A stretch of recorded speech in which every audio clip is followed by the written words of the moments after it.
কেমন আছো বন্ধুরা? ছোটদের পুরাণ কথা চ্যানেলে সকলকে স্বাগত।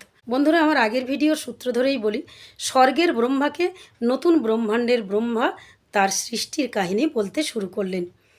সেই ব্রহ্মা জানালেন যে তিনি পূর্বজন্মে একজন নিষ্ঠুর বেদ ছিলেন এবং তিনি এতটাই নিষ্ঠুর ছিলেন যে কোনো পশু পাখি তার হাত থেকে রেহাই পেত না।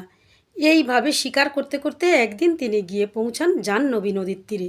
জাহ্নবী নদীর তীরে একটি বড় বৃক্ষ ছিল, আর সেই বৃক্ষে ছিল পাখির বাসা।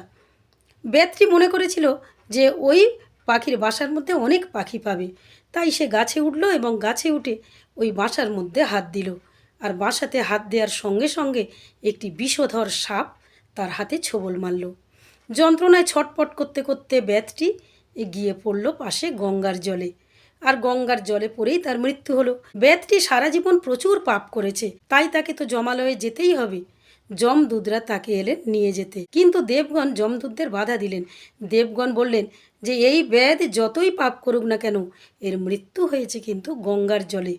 গঙ্গার এক ফোঁটা জলেই শত পাপ দূর হয়, আর ওর তো গঙ্গার জলে ডুবেই মৃত্যু হয়েছে, তাই ওর স্বর্গবাস অনিবার্য। পরম ব্রহ্ম বললেন যে ওকে স্বর্গরাজ্যে রাখা যাবে না, কারণ স্বর্গরাজ্যেই তো ব্রহ্মা রয়েছেন। একটা স্বর্গে দুজন ব্রহ্মা থাকতে পারেন না। তাই ওই ব্যাধের জন্য তিনি তৈরি করলেন নতুন একটি ব্রহ্মাণ্ড, এবং সেই ব্রহ্মাণ্ডে সেই ব্যাধটি শত মুখ বিশিষ্ট হয়ে পুনরায় জন্মগ্রহণ করল, এবং তাকে পরম ব্রহ্ম ওই নতুন ব্রহ্মাণ্ডের রাজা বলে ঘোষণা করলেন।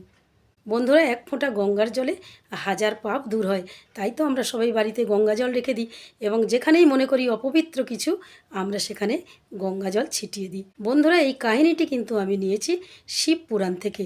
এর পরের দিন আমি অন্য পুরাণ থেকে অন্য একটি কাহিনী তোমাদের শোনাবো। আজকের কাহিনী কেমন লাগলো বন্ধুরা, লাইক কমেন্টস করে জানিও, এবং যারা এখনও আমার চ্যানেলটিকে সাবস্ক্রাইব করোনি তারা আমার চ্যানেলটিকে সাবস্ক্রাইব করে দিও।